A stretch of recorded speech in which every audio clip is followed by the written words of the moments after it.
Então vamos estudar mais um vídeo sobre vetores aleatórios, ainda com foco aqui nos vetores aleatórios contínuos. Vamos discutir as densidades marginais das variáveis de um vetor aleatório contínuo. Vamos ver dois exemplos importantes, aqui no caso distribuição normal bivariada e distribuição uniforme no espaço Rn. Então, exemplos e exercícios para vocês também trabalharem. E vocês podem complementar o estudo dessas notas com o estudo das referências. Então, para começar aqui, vamos começar com esse teorema que determina as densidades marginais das variáveis de um vetor aleatório. Então, se as variáveis x1, etc., xn, elas têm densidade conjunta f, então lembrem-se que densidade conjunta de n variáveis aleatórias é a mesma coisa que dizer a densidade de um vetor aleatório com essas n coordenadas. Então, se essas variáveis têm densidade conjunta f, então para cada índice i, a coordenada xi é uma variável aleatória contínua, cuja densidade é dada por essa expressão aqui. Então, o vetor aleatório é contínuo, com densidade f. Então, cada uma das coordenadas também é uma variável aleatória contínua e a densidade de cada uma delas é dada por essa integração múltipla. Então, vamos entender aqui essa integração. Eu estou dando destaque aqui para a variável da densidade da coordenada xi. Para cada x em R, a densidade da coordenada xi, calculada no ponto x, é dada como? É dada através da densidade conjunta, através dessa integração. Então, como é essa integração? Nessa integração aqui, a função f, que é a função a n variáveis, a coordenada de índice i está fixada no valor x. Então, essa aqui é a coordenada de índice xi. Por que a coordenada de índice xi? Porque eu estou estudando aqui a densidade da variável xi. Então, a coordenada da variável xi está fixada no valor x e as outras todas eu vou variar aqui para fazer a integração. Então, essa aqui é uma integral de ordem n-1. Então, a função f que é a densidade conjunta, é uma função de n variáveis, mas eu vou deixar uma fixa e variar as outras n-1 variáveis para fazer essa integração. Então, aqui essa diferencial, para indicar que eu estou fazendo a integral em relação à primeira variável, etc., até essa diferencial de ordem i-1 para i-1 coordenadas, depois pula da coordenada xi, né? Aqui não aparece a diferencial o índice i, não aparece essa diferencial, então vai do índice i-1 direto para o índice i mais 1. Então essa diferencial aqui, porque eu vou integrar em relação a essa variável, etc., até a última, a diferencial o índice n para integrar em relação a essa variável. Então essa integral aqui, na ordem da integração, só relembrando que aqui a primeira diferencial indica qual é a primeira integral que eu vou fazer. Então essa aqui é uma integral múltipla, que está sendo feita aí no Rn-1, n-1 variáveis. Essa integral múltipla é dada por essa iteração, e essa iteração, a ordem que está sendo feita é dada por essa ordem que está aqui. Então, a primeira integração é feita em relação à variável o índice 1. Então, nessa integral aqui, não está colocado para não sobrecarregar a notação, mas a variável para essa primeira integral é a variável índice 1.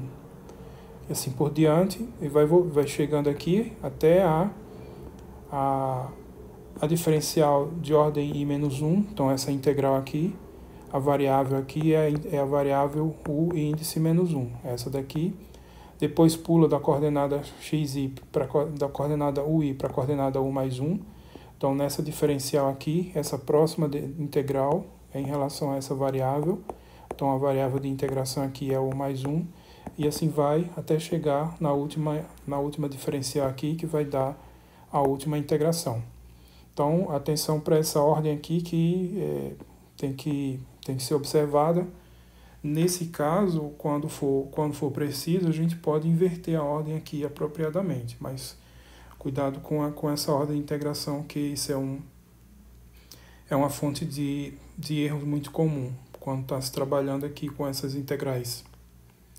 Então, o teorema diz isso, né? Eu vou discutir aqui, eu não vou discutir a prova da sua forma completa, mas apenas para entender bem é suficiente aqui, é tratar do caso n igual a 3, e eu vou fazer com a notação x, y, z, ao invés de fazer x1, x2, x3, então vou usar essa notação para simplificar, x, y, z, e eu vou calcular a densidade apenas da variável y, tá? Então isso é suficiente para entender bem o funcionamento disso aqui no caso geral. O caso geral é uma mera imitação disso daqui, só com a notação bem mais carregada e trabalhosa para escrever. Bom, então vamos fazer isso. Então a gente tem o seguinte, eu vou verificar que a variável, a coordenada y, ela tem densidade. Então eu vou verificar que a coordenada y tem densidade, tá? Então lembrem-se que quando a gente quer verificar se uma variável aleatória tem uma densidade, a gente tem que, na verdade, calcular a função de distribuição dessa variável, tá? E aí, derivar. Então, essa vai ser a candidata natural a ser a densidade. Então, o que a gente vai fazer aqui é isso.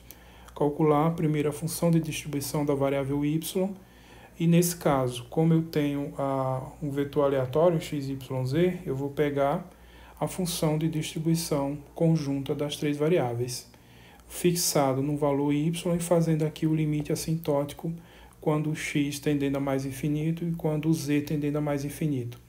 Ou seja, essa notação aqui, vocês devem lembrar, é esse limite aqui. Na coordenada y está fixada, na coordenada x vou fazer tender ao mais infinito e na coordenada z também fazer o mais infinito. E aí essa função de distribuição aqui, né, das três variáveis é dada pela densidade, fazendo essa integração aqui. Então vocês devem lembrar que quando estou, por hipótese, supondo que o vetor, aqui no caso o vetor x, y, z, ele é contínuo e tem essa densidade. Então isso significa dizer que a função de distribuição é dada por essa integração aqui, usando a densidade e essa integração. Aqui eu mudei as variáveis de integração.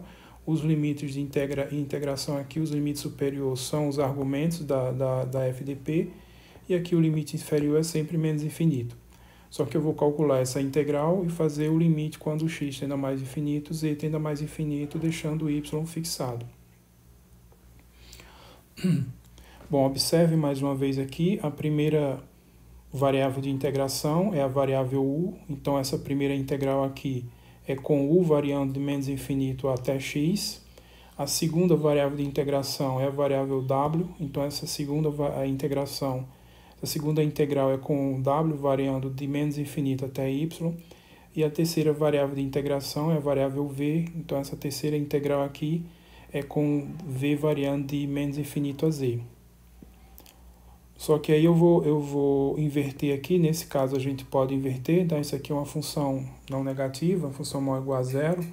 Então tem os teoremas clássicos de você inverter isso, teorema de Fubini, Tonelli, etc. Eu posso inverter essa ordem de integração, no caso aqui livremente. Então eu vou inverter o seguinte, eu vou inverter aqui e deixar essa aqui como sendo a última variável de integração. Com a ordem para x eu não vou mudar nada, eu só vou trocar aqui essas duas, então eu só vou trocar a ordem dessas duas integrais. Então aqui, no lugar de ser du, dw, dv, vai passar a ser du, dv, dw. Então a primeira variável de integração continua sendo a variável u, só que agora mudou. A segunda variável de integração passa a ser a variável v, tá? Que vai os limites de menos infinito a z. Então percebam a diferença aqui, ó, percebam a diferença. E a terceira passou a ser a variável w. E aí ficou essa terceira integral aqui. Então perceba aqui a diferença com essa. Então eu fiz essa mudança na ordem de integração. Então isso são resultados clássicos aqui da análise, que a gente pode fazer essa Nesse caso, a gente pode fazer isso, tá? A gente está tratando aqui de funções não negativas e integráveis. Então, nesse caso, a gente pode fazer isso, mas atenção que isso não é sempre verdadeiro. E outra coisa importante aqui da análise é que eu vou poder passar esse limite aqui para dentro. Então, aqui, no lugar de ser x aqui, vai ser mais infinito, o limite. E no lugar de ser z aqui, vai ser mais infinito. Então, eu passei aqui, nessa passagem aqui, essa integral dupla aqui dentro, passou a ser representada assim, porque na verdade é o limite. Então, isso não é uma coisa tão elementar, não tem uma teoria analítica aqui por trás, também que eu não vou desenvolver, tá? Mas nesse caso também a gente pode fazer, e aí simplesmente esse limite aqui vai ser dado por essa integral com esses limites superiores. E aí ficou aqui uma integral dupla, entre parênteses, depois integrando aqui a integral simples. Bom, quando eu faço essa integral dupla, a segunda variável está sendo fixada. Na integral dupla, só quem está variando aqui é a u e a v. Então, du para a primeira variável, na primeira integral, e dv na terceira variável aqui para a segunda integral. A segunda variável da função está fixada aqui dentro nessa segunda integral, mas ela está variável nessa outra integral aqui, que é a integral simples. Aqui é a iteração, tá? Então, na verdade, isso daqui é uma função. Isso aqui é uma função aqui de w, no caso, uma função de uma variável. Depois que eu realizo essa integral dupla, essa integração dupla, o que eu fico é com uma função de uma variável, uma função simples. E aí eu vou integrar em relação a y não, em relação a w, essa função aqui, tá? E aí simplesmente eu chego com exatamente a questão da definição da variável aleatória ser contínua, que eu vou estar dizendo o quê? Que a função de distribuição da y, que é o que eu estou calculando, é dada por essa integral aqui em relação a w, de uma função f, que quem é? É essa integral dupla que está sendo dada aqui. Simplesmente agora eu estou indicando aqui que isso vai ser exatamente a densidade da variável y, tá? Então, a FDP da variável y é dada por essa integral aqui em relação a essa função, onde essa função é dada por essa integral dupla que está aqui. Simplesmente foi feito essa representação, tá? E aí daí a gente tira automaticamente que a variável y é contínua com essa densidade aqui, tá? Com essa densidade aqui, ok? Só um detalhe para deixar a prova completa, e aí eu deixo como exercício. Verifique que essa função é uma densidade de probabilidade. Então, verificar que essa função aqui, ela aqui está sendo dada aqui para todo y real, essa função aí, na hora de calcular a integral dupla, você fixa o valor de y e integra em relação a u e em relação a v. Mas faz isso para qualquer y real. Então, isso vai definir uma função de y. Então, tem que verificar que é uma densidade de probabilidade, ou seja, maior ou igual a zero, e a integral dessa função aqui em relação à variável vai ser a integral total, né? Vai dar 1. Mas isso é uma coisa simples, aí eu deixo para vocês verificarem, tá? E aí, com isso, a gente provou, né, esse teorema aqui, simplesmente nesse caso, um vetor com 3 dimensões, e olhando só para a variável do meio, mas exatamente o mesmo argumento no caso geral aqui, com essa notação mais carregada. É só vocês substituírem essa forma mais simples de escrever com a notação carregada, que vai dar o mesmo jeito. Então, eu preferi fazer isso assim, porque desenvolve exatamente a ideia principal do argumento, e o restante é uma simples questão de paciência para ficar escrevendo essa relação aqui nesses argumentos todos, usando essa notação mais carregada, mas não acrescenta em nada em termos de ideia do argumento. Bom, e esse teorema permite então a gente definir aqui as densidades marginais. Então, cada densidade f índice xi obtida conforme o teorema anterior é chamada densidade marginal da variável y. percebam que é simplesmente a densidade da variável x, tá? Mas quando ela é obtida através da densidade conjunta, a gente chama de densidade marginal. Mas esse teorema diz uma coisa bem mais forte do que simplesmente calcular a marginal, a densidade marginal. Diz que se o vetor é contínuo, se o vetor aleatório é contínuo, então cada coordenada é uma variável aleatória contínua. A fórmula para calcular a densidade é um bônus desse resultado. Então, o mais importante é isso. O vetor aleatório contínuo implica cada coordenada também variável aleatória contínua, ok? E ele dá a maneira de calcular a densidade de cada uma das coordenadas, e aí ela sendo calculada desse formato, né, usando a densidade conjunta, ela recebe o adjetivo de densidade marginal, mas é simplesmente a densidade da coordenada xi do vetor. Bom, na observação, o teorema anterior diz que cada coordenada xi de um vetor aleatório contínuo é uma variável aleatória contínua, foi o que eu já observei, né? Mas essa recíproca não vale em geral. Então, isso aqui a gente vai entender no final do vídeo. Bom, eu deixo como exercício só para vocês praticarem a aplicação desse teorema com alguns exemplos. Então, calcula as densidades marginais das variáveis x e y, aqui no caso só com vetor bidimensional. Calcula as marginais das variáveis x e y para cada caso de densidade conjunta a seguir. Então, tenho esses exemplos todos aqui, A, B, C, D e E, são densidades conjuntas, tá?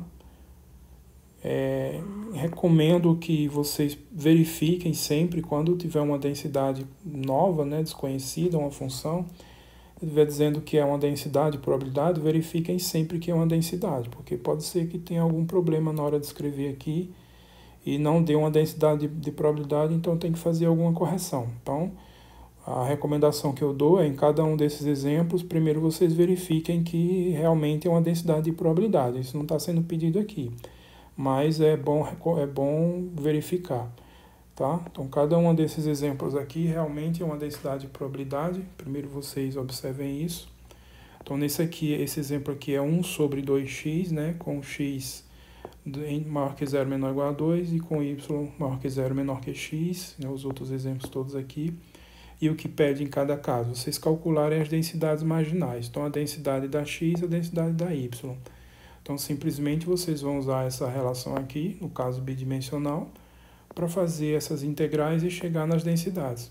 Mas observem sempre que, por exemplo, se for calcular a densidade da x, vocês têm que fazer essa conta para todo x real. Então, por que eu falo isso? Porque o tipo de erro muito comum, então, por exemplo, aqui, ó, essa função aqui que é a densidade conjunta. Aí o aluno vê que, mas nesse caso aqui é zero. Então, basta olhar para x e maior que zero e y maior que zero. Não, você tem que olhar para todos os valores de x. Todos os valores de x, inclusive os x não negativos, os x não positivos, tá?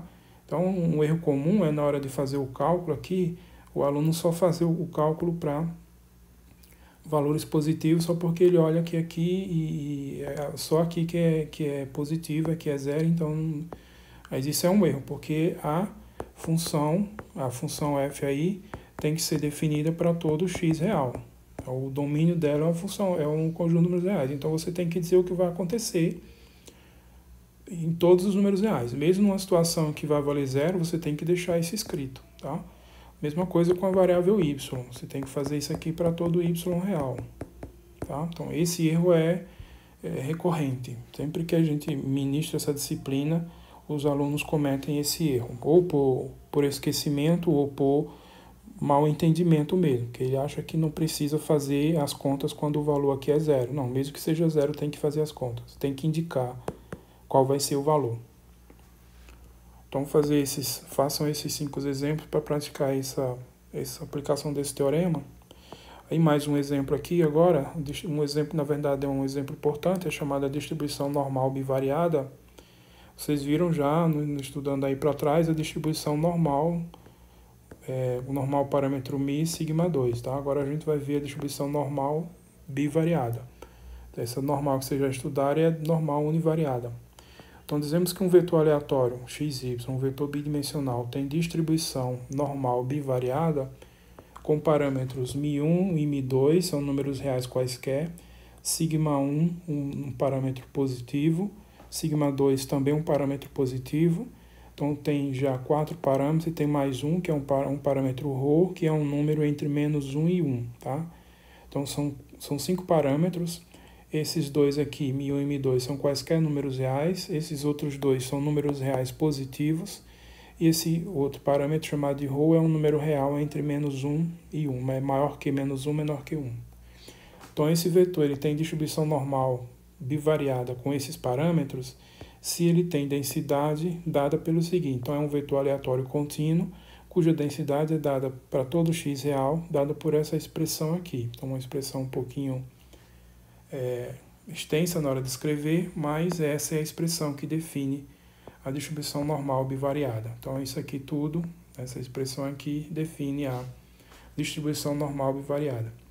A notação que pode indicar o vetor xy tem distribuição, né? Esse tio grande aqui na frente sempre indica, o n, esse n caligráfico de normal, e os parâmetros, μ1, μ2, σ1 ao quadrado, σ2 ao quadrado, apesar da gente colocar aqui sigma positivo, mas na notação a gente coloca σ1 e σ2 ao quadrado. E o quinto parâmetro, que é o parâmetro ρ, no intervalo aberto -1 e 1. Então, essa é a chamada distribuição normal bivariada. E aí, nesse exemplo aqui, eu deixo como exercício vocês fazerem essa conta, calcular as distribuições marginais de x e de y.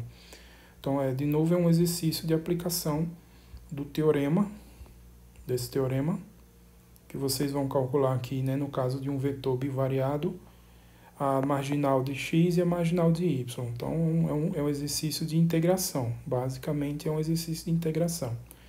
Só que aqui, né, na hora de calcular, vocês têm que trabalhar um pouquinho para poder fazer algumas mudanças de variáveis para poder fazer o cálculo da integral corretamente.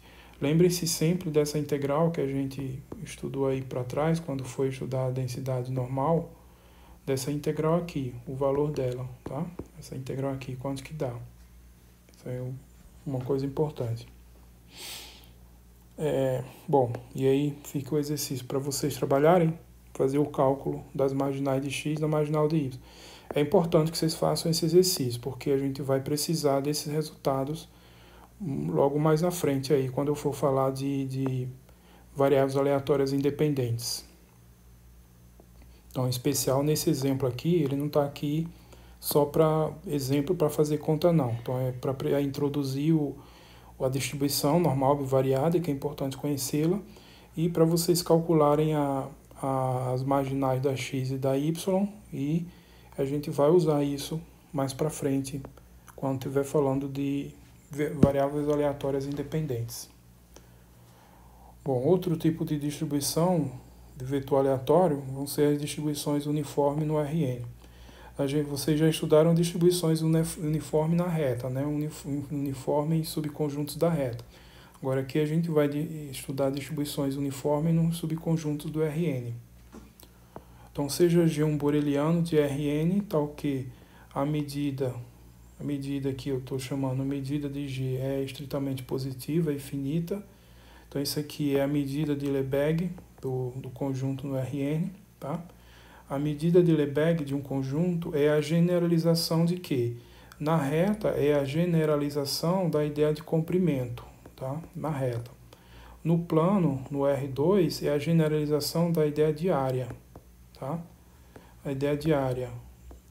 E no espaço tridimensional, no R3, é a generalização da ideia de volume, tá? Então, a medida de Lebesgue, algumas vezes até chamado de volume, né, no Rn, é a extensão desses conceitos geométricos já básicos, comprimento, área e volume. Então, isso a gente denota a medida de Lebesgue em Rn.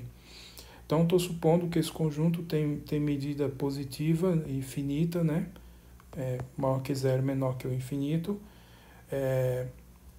Então, por exemplo, como eu comentei, no caso do G ser um boreliano da reta, a medida de Lebesgue desse conjunto é o comprimento desse conjunto. E esse comprimento, né, que é a medida, pode ser calculada por a integral da função constante 1 dx sobre o conjunto. Então, isso aqui é o comprimento do conjunto, tá? Então, se vocês pegarem o g como sendo um intervalo, por exemplo, a integral vai ser o comprimento do intervalo, tá? Mas aqui é qualquer conjunto. Então, o comprimento de um conjunto no boreliano, na reta, é a medida de Lebesgue e é dada por uma integração aqui da função constante sobre o conjunto.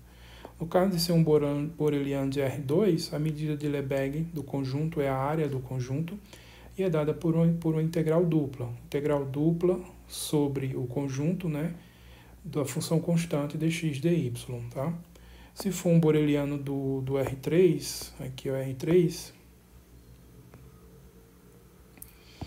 se for um boreliano do R3, então a medida de Lebesgue é o volume desse conjunto e é dada pela integral tripla sobre o conjunto, né, da função constante dx dy dg. Então, a generalização disso aqui tudo para a medida de Lebesgue no Rn, então, em geral, se G é um boreliano de Rn, então a medida de Lebesgue é dada por uma integral de ordem n, tá? Então, a integral da constante 1, dx1, etc., até dxn, a integral de ordem n sobre o conjunto, tá ok? A integral de ordem n. Então, são praticamente sinônimos essas coisas aqui. Medida de Lebesgue e integral de Lebesgue aqui. Então, por isso que a gente sempre fala teoria da medida integral de Lebesgue ou teoria da medida integração de Lebesgue. Então, no caso aqui geral, Rn é a medida de Lebesgue de um conjunto, ou se preferir, você pode chamar aqui também o volume, né? Uma ideia generalizada de volume, é dada por essa integral múltipla de ordem n. Tá?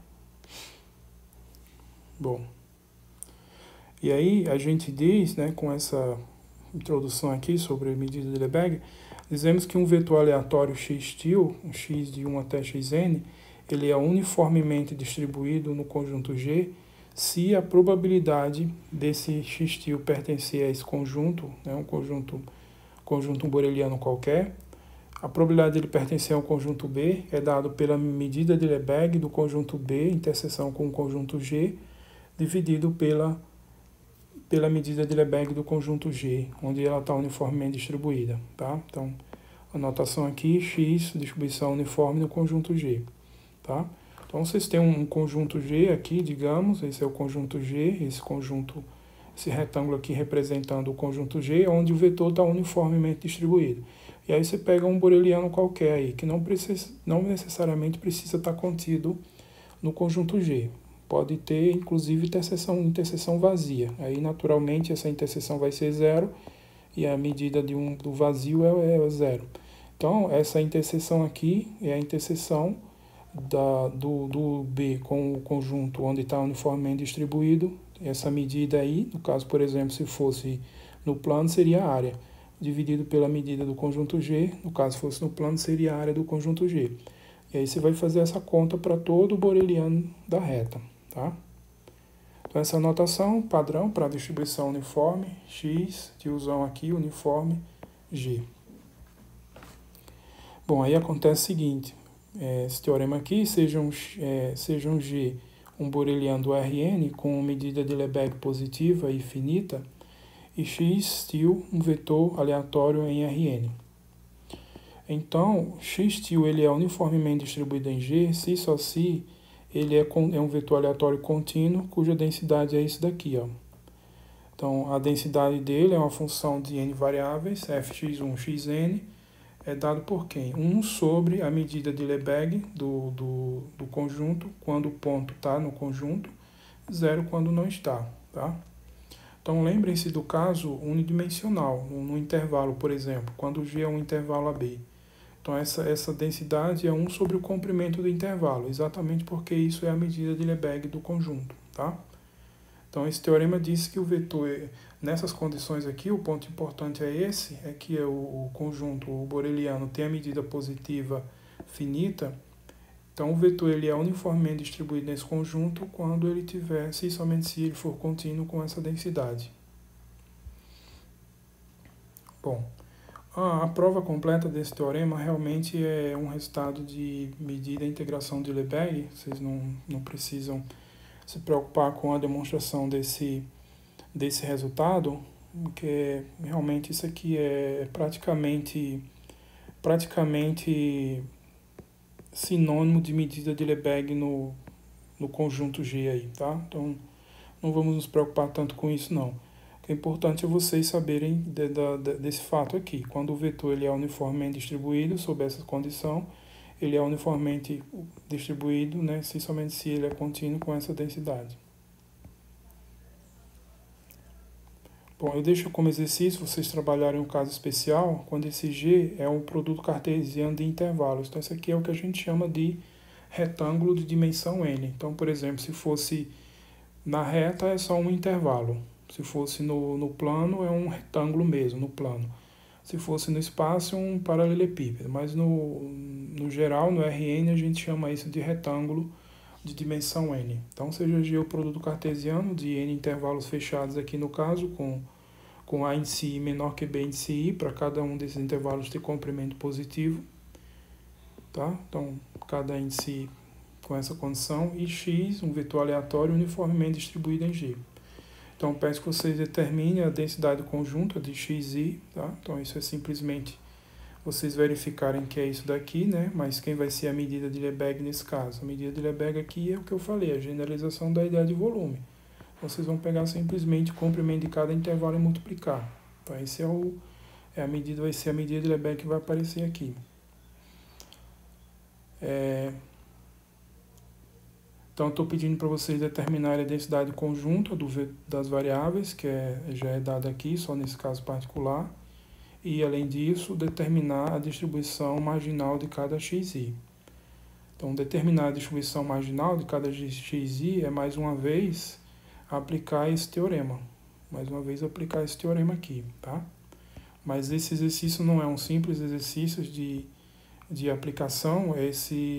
Essa conta que eu peço para vocês fazerem como exercício é importante que a gente vai usar ela também nos vídeos aí para frente, quando estiver estudando variáveis aleatórias independentes. Bom, um exemplo aqui, que na verdade é um contra-exemplo, eu observei aqui, quando a gente estudou esse teorema, o que foi que eu observei? Eu observei que esse teorema diz que cada coordenada de um vetor aleatório contínuo é uma variável aleatória contínua, mas a recíproca não vale em geral. Então, quer dizer, se eu estou com um vetor aleatório em que cada coordenada é uma variável aleatória contínua, será que o vetor ele é um vetor aleatório contínuo? Então, esse contra-exemplo, é um contra-exemplo que está na referência do Barry James, vai esclarecer isso que não é verdade essa recíproca em geral. Então, seja aqui, esse conjunto aqui, G, é o conjunto dos pontos x, y, que estão no produto 0, 1, 0, 1. Isso aqui é o quadrado de lado 1, então no plano eu estou com o quadrado de lado 1, tá? E esse conjunto G é a diagonal. Então, conjunto dos pontos que estão no quadrado, produto cartesiano 0, 1, 0, 1, intervalo fechado, e na diagonal, y igual a x. Então, esse conjunto G é essa diagonal aqui do quadrado. Então, isso aqui é a diagonal do quadrado Q, produto cartesiano do intervalo fechado 0, 1 por ele mesmo. Então, nesse caso, a medida de Lebesgue aqui, como é um conjunto do plano, eu estou, na verdade, trabalhando no R2, conjunto aí não é o quadrado, é a diagonal. Se fosse o quadrado, a medida de Lebesgue dele seria a área, que é o quadrado de lado 1 tem área 1. Mas a medida de Lebesgue desse conjunto aqui, ele não é a área, é o comprimento aqui. Tá? Desculpa, a medida de Lebesgue aqui no R2, a área vale 0, mas esse conjunto tem comprimento raiz de 2. Então aqui, apesar que vocês estão com um vetor bidimensional aqui no plano, mas está ao longo desse segmento. Então, na verdade, é como se vocês tivessem uma coisa na reta, uma dimensão apenas, um vetor de uma dimensão. Então, observem que esse exemplo ele não vai estar em contradição com esse teorema. Cadê? Aqui. Porque nesse teorema eu peço que o conjunto com o qual eu estou trabalhando tem a medida de Lebesgue do espaço, que no caso aí é o R2, medida de Lebesgue positiva. Mas aquele conjunto lá tem medida de Lebesgue, a medida do R2, que é a área, ele tem área zero, que é um segmento. O segmento aqui tem área zero. Bom, então o comprimento desse conjunto é 2 e a gente pode simplesmente definir que um vetor aleatório no quadrado, nessa diagonal, ele está uniformemente distribuído, se e somente se a probabilidade de um vetor pertencer a qualquer boreliano, né, a interseção do boreliano com o segmento, tá, comprimento, aqui no caso é o comprimento, né, do B interseção com G dividido pelo comprimento da diagonal, que é raiz de 2. Então, a definição natural de estar uniformemente distribuído aí, vou pegar um boreliano qualquer do plano, boreliano B aí, e fazer a interseção com a diagonal do quadrado. Então, isso é a interseção. Eu vou olhar para o comprimento dessa interseção. Então, a probabilidade do vetor pertencer a esse conjunto é o comprimento dessa interseção dividido pelo comprimento da diagonal, que é raiz de 2. Então, isso aqui para todo B real, todo boreliano do R2. Bom, em particular, quando eu pegar borelianos que são esses retângulos ilimitados à esquerda, quando eu for fazer essa conta aqui, essa conta com esses borelianos, eu vou ter a FDP. Então, a FDP, f de xy, a probabilidade de x ser menor que ou igual a x, y menor que ou igual a y, isso é a probabilidade do vetor xy pertencer a esse retângulo aqui, esse retângulo ilimitado à esquerda. Então, fazendo essa conta, para cada ponto x e para cada ponto y, a gente vai chegar na FDP conjunta de xy, ou a FDP do vetor aleatório. Então, essa conta aqui eu deixo para vocês verificarem como exercício, tem que fazer esses casos todos aqui, Então, vocês vão pegar o plano cartesiano, o quadrado aqui, e separar em vários casos. Então, x menor que zero ou y menor que zero, então, são esses três quadrantes aqui. Então, tem essa condição. Aí, se for o caso, x maior ou igual a zero, menor ou igual a 1 e x menor ou igual a y, são esses pontos aqui acima da diagonal, tá? E aqui esse outro caso, e assim por diante, até a condição x maior que 1 e y maior que 1, que vai dar 1. Então, quando x é menor que 0 ou y é menor que 0, eu vou ter 0. Quando eu tiver simultaneamente x no intervalo fechado 0, 1 e x menor que ou igual a y, eu vou ter aqui essa probabilidade como dando x. Tá? Isso vem onde? Vem dessa conta aqui. Aí tem que fazer um exercíciozinho de geometria básica. Quando y está aqui no intervalo fechado 0, 1 e x é maior que y, essa probabilidade vai dar 1, que também vem daqui, né, essa contazinha de geometria básica. E finalmente, se eu tiver simultaneamente x maior que 1 e y maior que 1, isso vai dar 1 aqui, porque a interseção na verdade vai dar o g todo, então isso aqui vai dar 1, tá? Então eu deixo aqui como exercício vocês verificarem essas contas, vocês devem verificar, não devem só aceitar isso daqui não, tá? Isso aqui para quem ainda não aprendeu a estudar matemática, aliás, quem não aprendeu ainda a estudar qualquer coisa, vocês têm sempre que estudar, sempre se perguntando, questionando, mas por quê? Por quê? Por quê?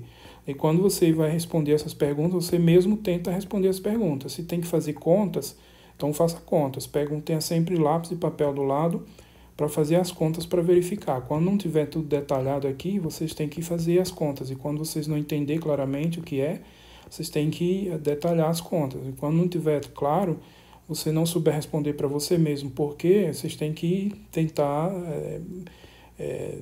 responder essa pergunta. Seja aprofundando na leitura, seja discutindo com alguém, mas tem que responder. Não pode nunca simplesmente aceitar o que está sendo dito. Então, se eu estou colocando aqui, que é isso aqui, vocês não vão simplesmente aceitar isso não, vocês têm que realmente confirmar isso daqui. É assim que vocês vão aprender. Né? Matemática não se aprende só escutando alguém falando e acreditando no que a pessoa está dizendo, não. Aliás, nada se aprende assim. Bom, aí outra coisa, daí a gente tem o seguinte, aí eu também peço para vocês verificarem, porque eu não vou fazer as contas aqui senão vão ficar vídeos muito longos e eu vou acabar tirando também de vocês nesse processo de aprendizado eu vou tirar de vocês essa etapa aí, que é uma etapa importante. Se eu fizer tudo aqui, vocês não vão fazer nada, não vão poder fazer nada. Isso não vai contribuir para o aprendizado de ninguém. Então, verifiquem essas contas aqui, ó. A FDP da variável x, né? A gente já sabe que a gente calcula através da conjunta para cada x, fazendo a coordenada y tender a mais infinito. É isso que a gente estudou nos vídeos anteriores. Então, nessa expressão aqui, eu vou fazer a coordenada y ir para mais infinito. Então, quando eu fizer isso aqui, esse limite, y tendendo a mais infinito, vai ficar essa expressão. E essa expressão que está aqui é a FDP de uma variável aleatória com distribuição uniforme no intervalo 0, 1, tá? E aí, analogamente com a variável y. Então, no caso da variável y, a FDP da y, calculada num y qualquer, você vai fazer como? Você vai fazer aqui, na x tendendo a mais infinito, fixada y. Então, nessa expressão, vocês vão fazer o limite x tendendo a mais infinito. Vocês vão verificar que vai dar uma expressão análoga só trocando x por y. Então, analogamente, a y tem distribuição uniforme no intervalo 0, 1. Então, as duas coisas eu peço para vocês verificarem. Então, ó, o que a gente tem? A gente tem aqui no intervalo 0, 1, no quadrado de produto cartesiano do intervalo 0, 1, tem um vetor uniformemente distribuído nessa diagonal. Significa que a componente x é uniformemente distribuída no intervalo 0, 1. A componente y também é uniformemente no intervalo 0, 1. Então, em particular, tanto a x quanto a y são variáveis aleatórias contínuas, tá? Então, assim a gente conclui que as coordenadas x e y do vetor aleatório x-til são variáveis aleatórias contínuas uniformemente no intervalo 0, 1. A gente conclui isso, tá? Agora, será que o vetor aleatório ele é contínuo? As duas componentes são variáveis aleatórias contínuas, independente da distribuição. O importante é que elas são variáveis aleatórias contínuas. Será que o vetor é uma variável aleatória contínua? Então, a resposta é não. Tá? Então, porém, x-til não é um vetor aleatório contínuo. Eu também peço para vocês verificarem. Como é que vocês podem verificar isso? Vocês se lembrem sempre que no caso de vetor aleatório, que aí no caso é um vetor aleatório bidimensional, a densidade, se ela existir, a candidata natural é essa derivada parcial mista. Tá? Então, a derivada de ordem 2, df2 dx, dy, ou dy, dx, tanto faz. Nesse caso vai comutar. Então, vocês devem lembrar que sempre, no caso aqui do vetor bidimensional, a candidata natural, a densidade, é essa derivada aqui, nos pontos onde essa derivada existir. Nos pontos onde ela não existir, aí são pontos de medida de Lebesgue nula, no caso, tá? E aí você pode definir arbitrariamente, no caso pode ser definido como sendo zero, tá? Aí vocês vão tentar calcular isso daqui para ver o que vai acontecer. Então, pegando essa expressão, calculando essas derivadas aí mistas de ordem 2, e vai ter automaticamente a candidata natural, a ser a densidade. Agora, será que ela vai realmente ser uma densidade de probabilidade? E segundo, se for uma densidade de probabilidade, será que ela vai ser realmente a densidade para essa função de distribuição aqui? Se não for, aí, se isso não acontecer, né? Se vocês calcularem essa função, que é a candidata natural, a ser a densidade, e verificarem que ela não vai ser uma densidade, então já significa que o vetor não é um vetor aleatório contínuo, tá? Então é o que eu estou afirmando aqui, mas que vocês precisam confirmar. Então, porém, x-til não é um vetor aleatório contínuo. Vocês devem verificar. Então, esse exemplo está no livro do Barry James, então vocês também podem complementar, aprofundando lá no estudo desse exemplo do Barry James. Bom, aí a conclusão foi como eu já tinha observado. Se eu tenho um vetor aleatório contínuo, isso implica que cada coordenada é uma variável aleatória contínua, tá? Então, se o vetor aleatório é contínuo, então as coordenadas todas são variáveis aleatórias contínuas. Mas a recíproca não vale em geral. Então, se todas as variáveis aleatórias, né, se cada uma das componentes aqui são variáveis aleatórias contínuas, isso não necessariamente implica que o vetor aleatório é contínuo. Então, foi o que esse exemplo mostrou. Então, a gente pegou um exemplo de um vetor aleatório, cujas coordenadas são variáveis aleatórias contínuas, a gente até sabe qual é a distribuição, ambas têm distribuição uniforme no intervalo 0, 1, mas o vetor aleatório não é um vetor aleatório contínuo, Isso de acordo com as contas que vocês verificarem, tá? Então, aqui, isso aqui, a gente encerra esse vídeo. No próximo vídeo, no próximo tópico que a gente vai estudar, a gente vai exatamente considerar uma situação em que vale essa recíproca, tá?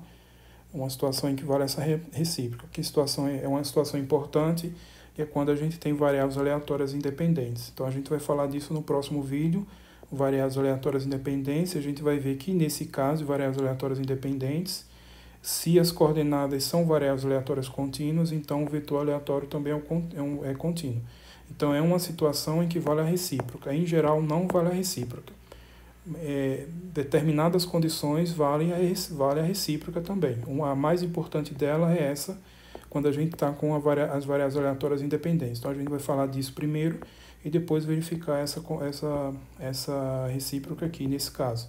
Existem outras condições que não é o caso das variáveis independentes e que vale a recíproca também, mas são casos menos relevantes assim no contexto geral. Bom, com isso aqui, concluindo, a gente ainda falou sobre vetores aleatórios contínuos. Vimos essa questão importante, quando os vetores são contínuos, as coordenadas são variáveis aleatórias contínuas, e isso dá a maneira de calcular as densidades, que são as densidades marginais. Discutimos aqui esse exemplo importante, a distribuição normal bivariada. Outro exemplo importante, que é a distribuição uniforme no Rn, forneceu para a gente até um contra-exemplo para o teorema que a gente considerou.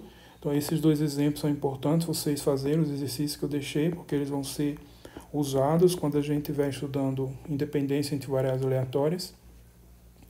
Então, aqui exemplos, exercícios para vocês trabalharem e, de novo, complementem o estudo dessas notas com o estudo das referências aqui, com um foco maior nessa referência aqui. Para esse ponto é o principal livro.